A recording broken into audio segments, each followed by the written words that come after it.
Persuasion by Jane Austen. Chapter 21. Anne recollected with pleasure the next morning her promise of going to Mrs. Smith, meaning that it should engage her from home at the time when Mr. Elliot would be most likely to call, for to avoid Mr. Elliot was almost a first object. She felt a great deal of goodwill towards him. In spite of the mischief of his attentions, she owed him gratitude and regard, perhaps compassion. She could not help thinking much of the extraordinary circumstances attending their acquaintance, of the right which he seemed to have to interest her by everything in situation, by his own sentiments, by his early prepossession. It was altogether very extraordinary, flattering, but painful. There was much to regret. How she might have felt had there been no Captain Wentworth in the case was not worth inquiry, for there was a Captain Wentworth, and be the conclusion of the present suspense good or bad, her affection would be his for ever. Their union, she believed, could not divide her more from other men than their final separation. Pretty musings of high-wrought love and eternal constancy could never have passed along the streets of Bath than Anne was sporting with from Camden Place to Westgate Buildings.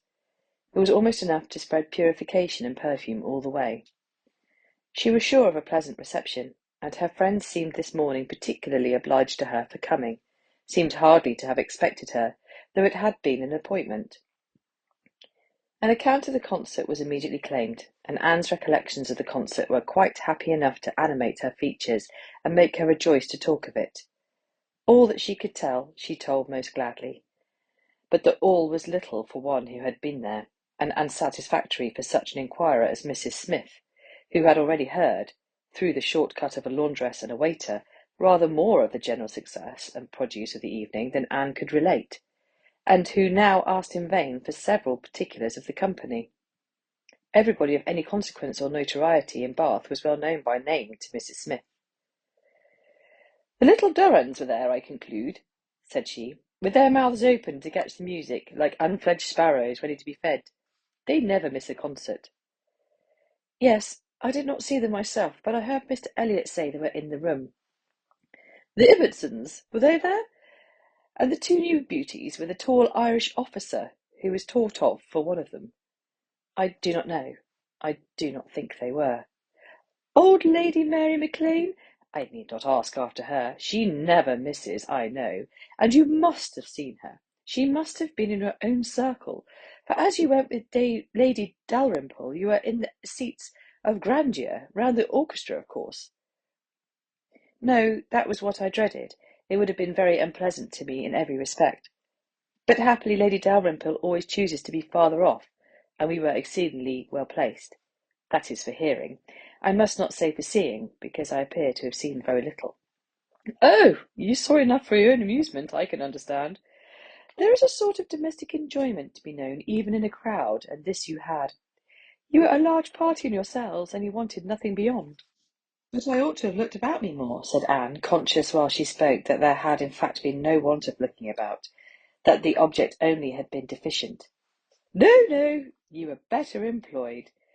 You need not tell me that you had a pleasant evening. I can see it in your eye. I perfectly see how the hours passed, that you had always something agreeable to listen to.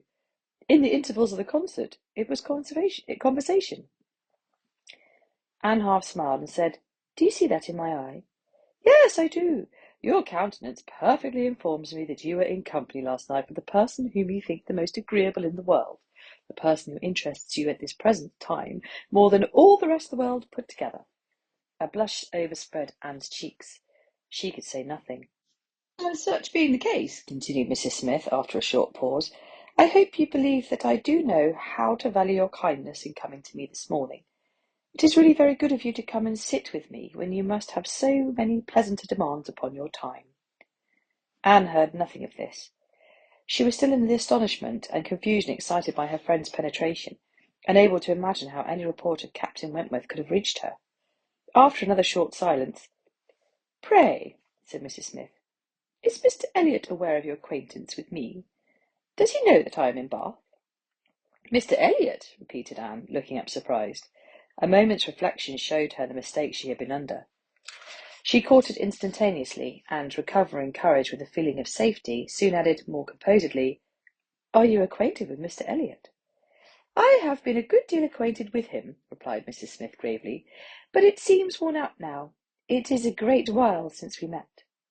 I was not at all aware of this. You have never mentioned it before. Had I known it, I would have had the pleasure of talking to him about you. To confess the truth, said Mrs. Smith, assuming her usual air of cheerfulness, that is exactly the pleasure I want you to have.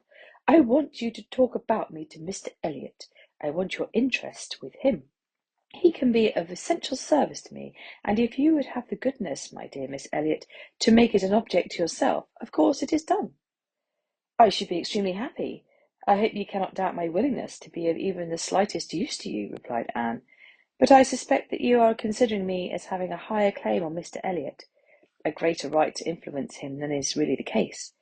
I am sure you have, somehow or other, imbibed such a notion. You must consider me only as Mr. Elliot's relation. If, in that light, if there is anything which you suppose his cousin might fairly ask of him, I beg you would not hesitate to employ me. Mrs. Smith gave her penetrating glance, and then smiling said, I have been a little premature, I perceive. I beg your pardon. I ought to have waited for official information. But now, my dear Miss Elliot, as an old friend, do give me a hint as to when I may speak. Next week? To be sure, by next week I may be allowed to think it all settled and build my own selfish schemes on Mr. Elliot's good fortune. No, replied Anne, nor next week, nor next, nor next. I assure you that nothing of the sort you are thinking of will be settled any week. I am not going to marry Mr. Elliot. I should like to know why you imagine I am. Mrs. Smith looked at her again, looked earnestly, smiled, shook her head, and exclaimed, Now, how I do wish I understood you! How I do wish I knew what you were at! I have a great idea that you do not design to be cruel when the right moment comes. Till it does come, you know, we women never mean to have anybody. It is a thing, of course, among us, that every man is refused, till he offers. But why should you be cruel? Let me plead for my present friend, I cannot call him, but for my former friend.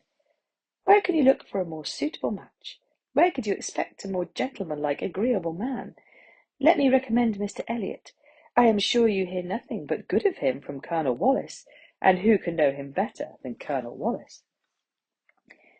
My dear Mrs. Smith, Mr. Elliot's wife has not been dead much above half a year. He ought not to be supposed to be paying his addresses to anyone. Oh, if these are your only objections, cried Mrs. Smith archly, Mr. Elliot is safe, and I shall give myself no more trouble about him.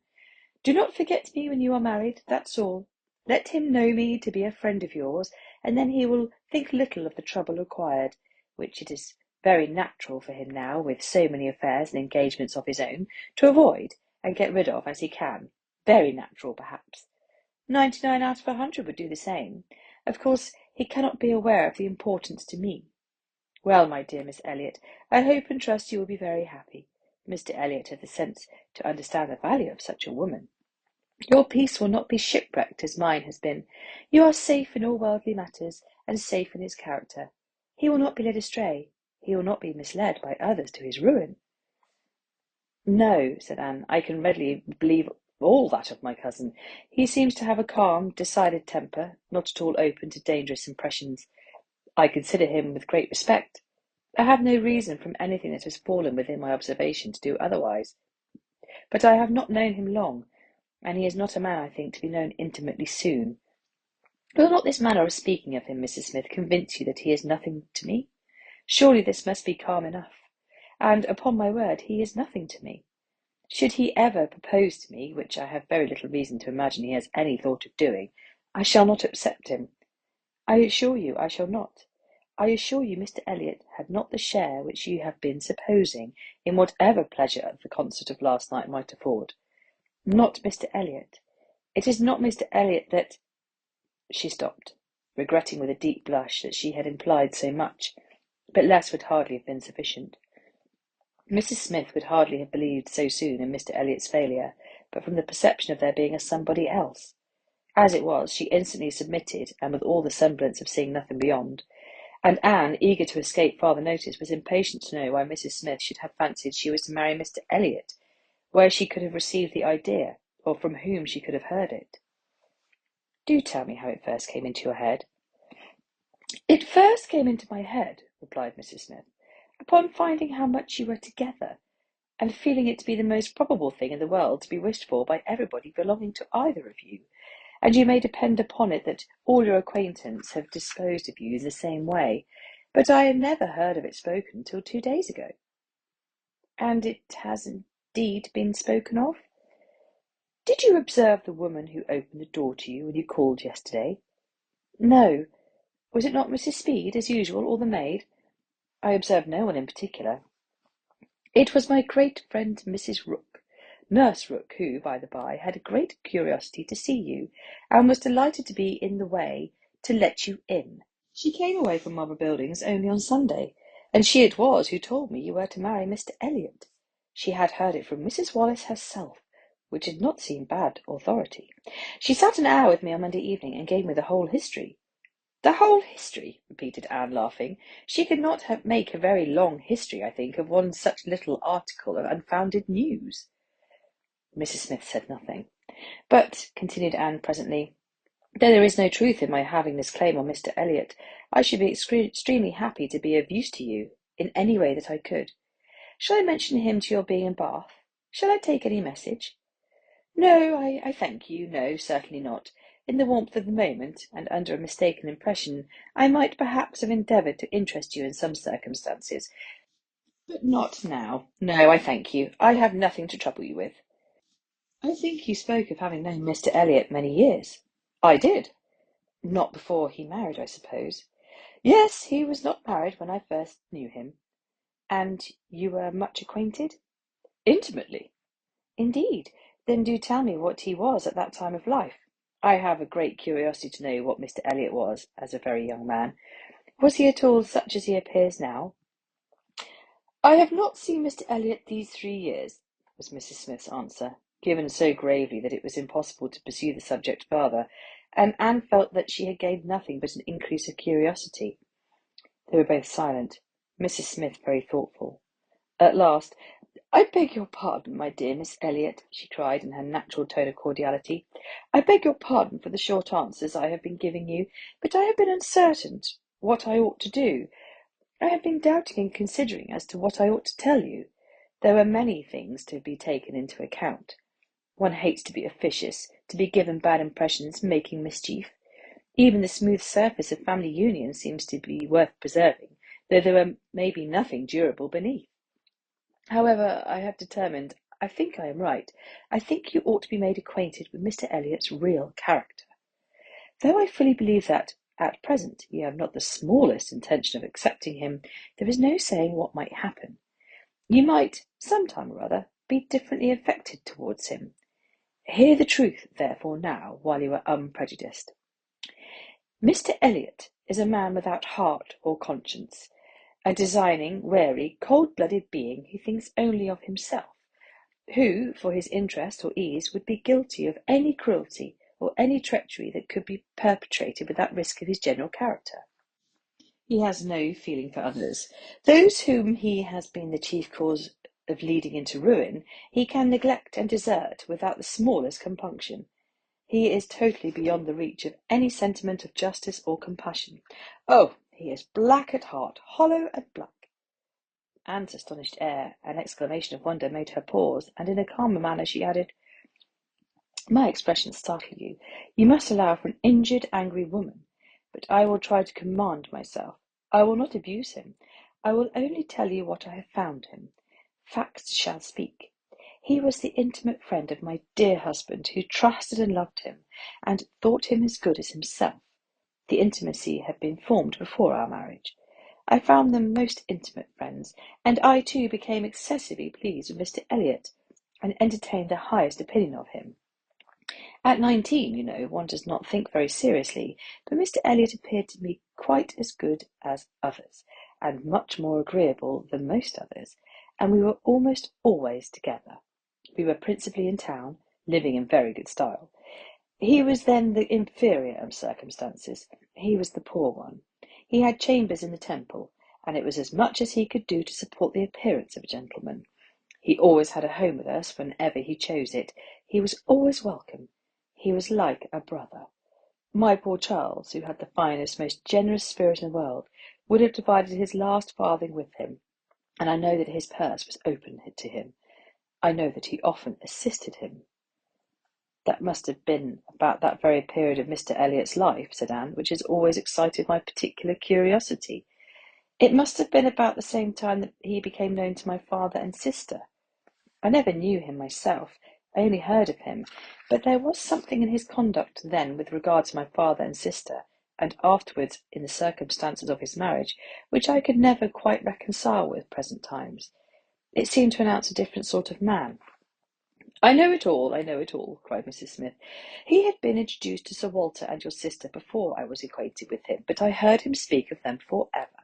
I know he was invited and encouraged, and I know he did not choose to go. I can satisfy you, perhaps on points which you would little expect, and as to his marriage, I knew all about it at the time. I was privy to all the fors and against. I was the friend to whom he confided his hopes and plans, and though I did not know his wife previously, her inferior situation in society indeed rendered that impossible, yet I knew all her life afterwards, or at least till within the last 2 years of her life, and I can answer any question you wish to put. Nay, said Anne, I have no particular inquiry to make about her. I have always understood they were not a happy couple, but I should like to know why, and at the time of his life, he should slight my father's acquaintance as he did. My father was certainly disposed to take very kind and proper notice of him. Why did Mr. Elliot draw back? Mr. Elliot, replied Mrs. Smith, at that period of his life had one object in view, to make his fortune, and by rather a quicker process than the law. He was determined to make it by marriage. He was determined, at least, not to mar it by an imprudent marriage, and I know it was his belief, whether justly or not, of course I cannot decide, that your father and sister, in their civilities and invitations, were designing a match between the heir and the young lady, and it was impossible that such a match should have answered his ideas of wealth and independence. That was his motive for drawing back, I can assure you. He told me the whole story. He had no concealments with me. It was curious that, having just left you behind me in Bath, my first and principal acquaintance on marrying should be your cousin, and that, through him, I should be continually hearing of your father and sister. He described one Miss Elliot, and I thought very affectionately of the other. Perhaps, cried Anne, struck by this sudden idea, you sometimes spoke of me to Mr. Elliot. To be sure I did, very often. I used to boast of my own Anne Elliot, and vouch for your being a very different creature from— She checked herself just in time. This accounts for something which Mr. Elliot said last night, cried Anne. This explains it. I found he had been used to hear of me. I could not comprehend how. What wild imaginations one forms where dear self is concerned. How sure to be mistaken. But I beg your pardon, I have interrupted you. Mr. Elliot married, then, completely for money? The circumstance, probably, which first opened your eyes to his character? Mrs. Smith hesitated here a little. Oh, those things are too common. When one lives in the world, a man or woman's marrying for money is too common to strike one as it ought. I was very young, and associated only with the young, and we were a thoughtless, gay set, without any strict rules of conduct. We lived for enjoyment. I think differently now. Time and sickness and sorrow have given me other notions, but at that period I must own I saw nothing reprehensible in what Mr. Elliot was doing. To do the best for himself passed as a duty. You a very low woman. Yes, which I objected to, but he would not regard. Money was all that he wanted. Her father was a grazier, her grandfather had been a butcher, but that was all nothing. She was a fine woman, had a decent education, was brought forward by some cousins, thrown by chance into Mr. Elliot's company, and fell in love with him, and not a difficulty or scruple was there on his side with respect to her birth. All his caution was spent in being secured of the real amount of her fortune before he committed himself. Depend upon it, whatever esteem Mr. Elliot may have for his own situation in life now, as a young man he had not the smallest value for it. His chance of the Kellynch estate was something, but all the honour of the family he held as cheap as dirt. I have often heard him declare that if baronetcies were saleable, any one should have his for £50, arms and motto, name and livery included. But I will not pretend to repeat half that I used to hear him say on that subject. It would not be fair, and yet you ought to have proof. For what is all this but assertion? and you shall have proof. Indeed, my dear Mrs. Smith, I want none, cried Anne. You have asserted nothing contradictory to what Mr. Elliot appeared to be some years ago. This is all in confirmation, rather, of what we used to hear and believe. I am more curious to know why he should be so different now. But for my satisfaction, if you will have the goodness to ring for Mary, stay, I am sure you will have still the greater goodness of going yourself into my bedroom and bringing me the small inlaid box which you will find on the upper shelf of the closet. Anne, seeing her friend to be earnestly bent on it, did as she was desired. The box was brought and placed before her, and Mrs. Smith, sighing over it as she unlocked it, said, "This is full of papers belonging to him, to my husband, a small portion only of what I had to look over when I lost him. The letter I am looking for was one written by Mr. Elliot to him before our marriage, and happened to be saved. Why, one could only imagine. But he was careless and immethodical, like other men, about those things, and when I came to examine his papers, I found it with the others still more trivial, from different people, scattered here and there, while many letters and memorandums of real importance have been destroyed. Here it is. I would not burn it, because, being even then very little satisfied with Mr. Elliot, I was determined to preserve every document of former intimacy. I have now another motive for being glad that I can produce it." This was the letter, directed to Charles Smith, Esquire, Tunbridge Wells, and dated from London as far back as July 1803. Dear Smith, I have received yours. Your kindness almost overpowers me. I wish nature had made such hearts as yours more common, but I have lived 23 years in the world, and have seen none like it. At present, believe me, I have no need of your services, being in cash again. Give me joy. I have got rid of Sir Walter and Miss. They have gone back to Kellynch, and almost made me swear to visit them this summer. But my first visit to Kellynch will be with a surveyor, to tell me how to bring it with best advantage to the hammer. The baronet, nevertheless, is not unlikely to marry again. He is quite fool enough. If he does, however, they will leave me in peace, which may be a decent equivalent for the reversion. He is worse than last year. I wish I had any name but Elliot. I am sick of it. The name of Walter I can drop, thank God, and I desire that you will never insult me with my second W again, meaning for the rest of my life to be only yours truly, W. M. Elliot. Such a letter could not be read without putting Anne in a glow, and Mrs. Smith, observing the high colour in her face, said, "Their language, I know, is highly disrespectful. Though I have forgot the exact terms, I have the perfect impression of the general meaning. But it shows you the man. Mark his professions to my poor husband. Can anything be stronger?" Anne could not immediately get over the shock and mortification of finding such words applied to her father. She was obliged to recollect that her seeing the letter was a violation of the laws of honour, and no one ought to be judged or be known by such testimonies, that no private correspondence could bear the eye of others, before she could recover calmness enough to return the letter which she had been meditating over, and say, "Thank you. This is full proof, undoubtedly, proof of everything you were saying. But why be acquainted with us now?" "I can explain this too," cried Mrs. Elliot, smiling. "Can you really?" "Yes. I have shown you Mr. Elliot as he was a dozen years ago, and will show him as he is now. I cannot produce written proof again, but I can give as authentic oral testimony as you can desire of what he is now wanting, and what he is now doing. He is no hypocrite now. He truly wants to marry you. His present attentions to your family are very sincere, quite from the heart. I will give you my authority. His friend, Colonel Wallis." "Colonel Wallis? Are you acquainted with him?" "No, it does not come to me in quite so direct a line as that.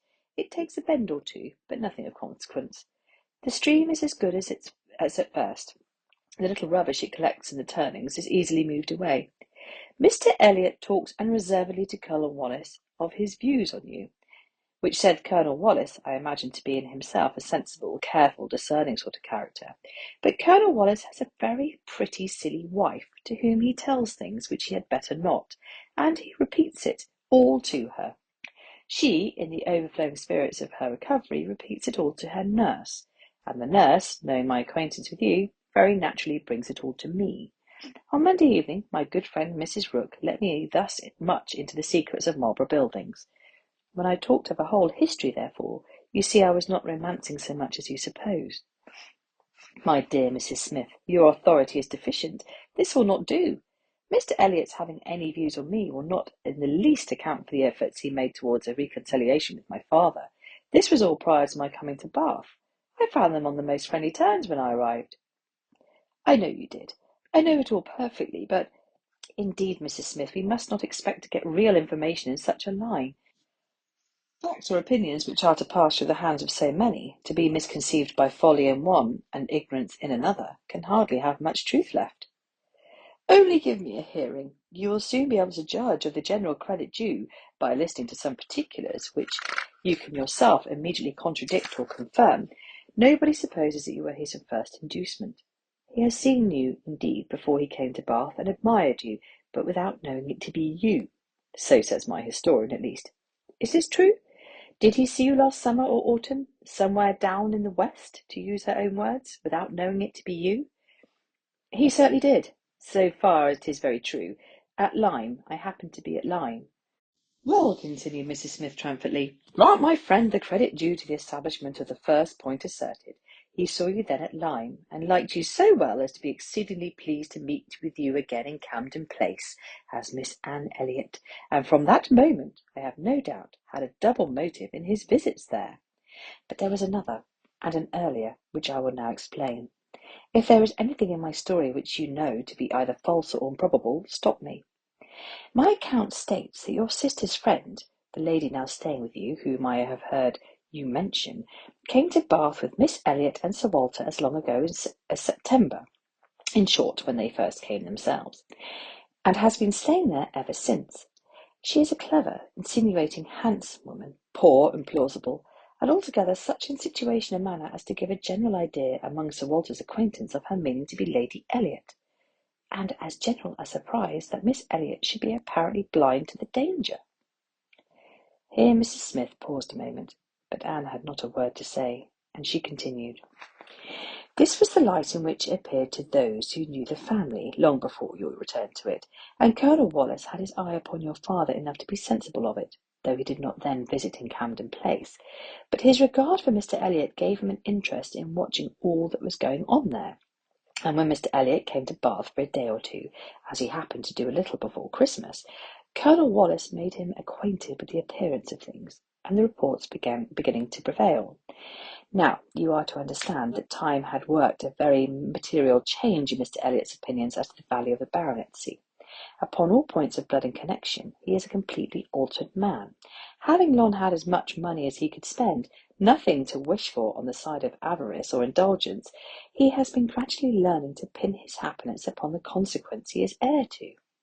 I thought it coming on before our acquaintance ceased, but it is now a confirmed feeling. He cannot bear the idea of not being Sir William. You may guess, therefore, that the news he heard from his friend could not be very agreeable, and you may guess what it produced. The resolution of coming back to Bath as soon as possible, and of fixing himself here for a time with the view of renewing his former acquaintance, and recovering such a footing in the family as might give him the means of ascertaining the degree of his danger, and of circumventing the lady if he found it material. This was agreed upon between the two friends as the only thing to be done, and Colonel Wallis was to assist in every way that he could. He was to be introduced, and Mrs. Wallis was to be introduced, and everybody was to be introduced. Mr. Elliot came back accordingly, and on application was forgiven, as you know, and readmitted into the family. And there it was his constant object, and his only object, till your arrival added another motive, to watch Sir Walter and Mrs. Clay. He admitted no opportunity of being with them. He threw himself in their way, called it all hours. But I need not be particular on this subject. You can imagine what an artful man would do, and with this guide, perhaps, may recollect what you have seen him do. Yes, said Anne, you could tell me nothing which does not accord with what I have known or could imagine. There is always something offensive in the details of cunning. The manoeuvres of selfishness and duplicity must ever be revolting. But I have heard nothing which really surprises me. I know those who would be shocked by such a representation of Mr. Elliot, who would have difficulty in believing it, but I have never been satisfied. I have always wanted some other motive for his conduct than appeared. I should like to know his present opinion, as to the probability of the event he has been in dread of, whether he considers the danger to be lessening or not. Lessening, I understand, replied Mrs. Smith. He thinks Mrs. Clay afraid of him, aware that he sees through her, and not daring to proceed as she might do in his absence. But since he must be absent at some time or other, I do not perceive how he can ever be secure, while she holds her present influence. Mrs. Wallace has an amusing idea, as nurse tells me, that it is to be put into the marriage articles when you and Mr. Elliot marry, that your father is not to marry Mrs. Clay. A scheme worthy of Mrs. Wallace's understanding, by all accounts, but my sensible nurse Rooke sees the absurdity of it. Why, to be sure, ma'am, she says, it would not prevent his marrying anybody else. And indeed, to own the truth, I do not think nurse in her heart is a very strenuous opposer of Sir Walter's making a second match. She must be allowed to be a favourer of matrimony, you know, and, since self will intrude, who can say that she may not have some flying visions of attending the next Lady Elliot, through Mrs. Wallace's recommendation?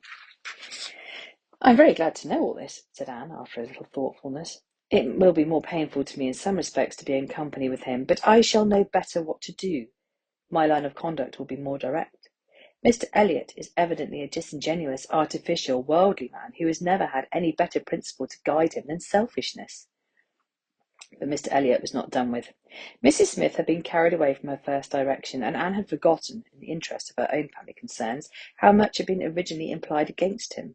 But her attention was now called to the explanation of those first hints, and she listened to a recital which, if it did not perfectly justify the unqualified bitterness of Mrs. Smith, proved him to have been very unfeeling in his conduct towards her, very deficient both in justice and compassion.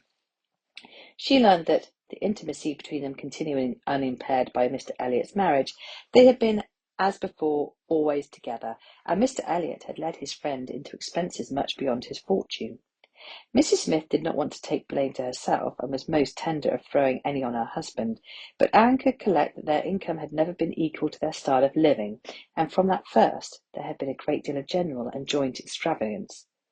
From his wife's account of him, she could discern Mr. Smith to have been a man of warm feelings, easy temper, careless habits, and not strong understanding, much more amiable than his friend, and very unlike him, led by him, and probably despised by him.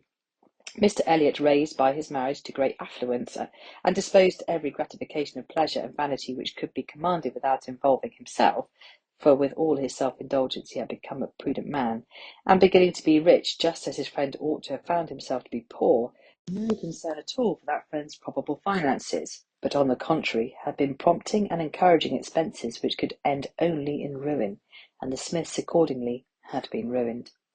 The husband had died just in time to be spared the full knowledge of it. They had previously known embarrassments enough to try the friendship of their friends, and to prove that Mr. Elliot's had better not be tried. But it was not till his death that the wretched state of affairs was fully known. With the confidence in Mr. Elliot's regard more creditable to his feelings than his judgment, Mr. Smith had appointed him the executor of his will.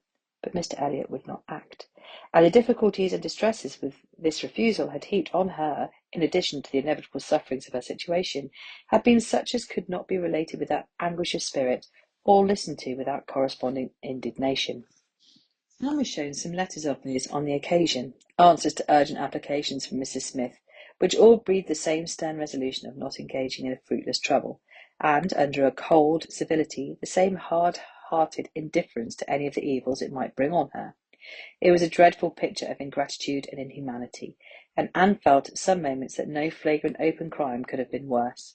She had a great deal to listen to, all the particulars of past sad scenes, all the minutiae of distress upon distress, which in former conversations had been merely hinted at, were dwelled on now with natural indulgence. Anne could perfectly comprehend the exquisite relief, and was only more inclined to wonder at the composure of her friend's usual state of mind. There was one circumstance in the history of her grievances of particular irritation. She had good reason to believe that some property of her husband's in the West Indies, which had been for many years under a sort of sequestrian for the payment of his own encumbrances, might be recoverable by proper measures, and this property, though not large, would be enough to make her comparatively rich. But there was nobody to stir in it. Mr. Elliot would do nothing, and she could do nothing herself, equally disabled from personal exertion by her state of bodily weakness, and from employing others by her want of money. She had no natural connections to assist her even with their counsel, and she could not afford to purchase the assistance of the law. This was a cruel aggravation of actually straitened means. To feel that she ought to be in better circumstances, that a little trouble in the right place might do it, and to fear that delay might be even weakening her claims, was hard to bear. It was on this point that she had hoped to engage Anne's good offices with Mr. Elliot, in the anticipation of their marriage, being very apprehensive of losing her friend by it, but on being assured that he could have made no attempt of that nature, since he did not even know her to be in Bath, it immediately occurred that something might be done in her favour by the influence of the woman he loved, and she had been hastily preparing to interest Anne's feelings, as far as the observances due to Mr. Elliot's character would allow, when Anne's refutation of the supposed engagement changed the face of everything, and while it took her from the new-formed hope of succeeding in the object of her first anxiety, left her at least the comfort of telling the whole story her own way. After listening to this full description of Mr. Elliot, Anne could not but express some surprise at Mrs. Smith's having spoken of him so favourably at the beginning of the conversation. She had seemed to recommend and praise him. "My dear," was Mrs. Smith's reply, "there is nothing else to be done. I considered your marrying him certain, though he might not yet have made the offer, and I could no more speak the truth of him than if he had been your husband. My heart bled for you, as I talked of happiness, and yet he is sensible, he is agreeable, and with such a woman as you, it was not absolutely hopeless. He was very unkind to his first wife. They were wretched together, but she was too ignorant and giddy for respect, and he had never loved her. I was willing to hope that you might fare better." Anne could just acknowledge within herself such a possibility of having been induced to marry him as made her shudder at the idea of the misery which must have followed. It was just possible that she might have been persuaded by Lady Russell, and under such a supposition, which would have been most miserable, when time had disclosed all, too late. It was very desirable that Lady Russell should be no longer deceived, and one of the concluding arrangements of this important conference, which carried them through the greater part of the morning, was that Anne had full liberty to communicate to her friend everything relative to Mrs. Smith in which his conduct was involved.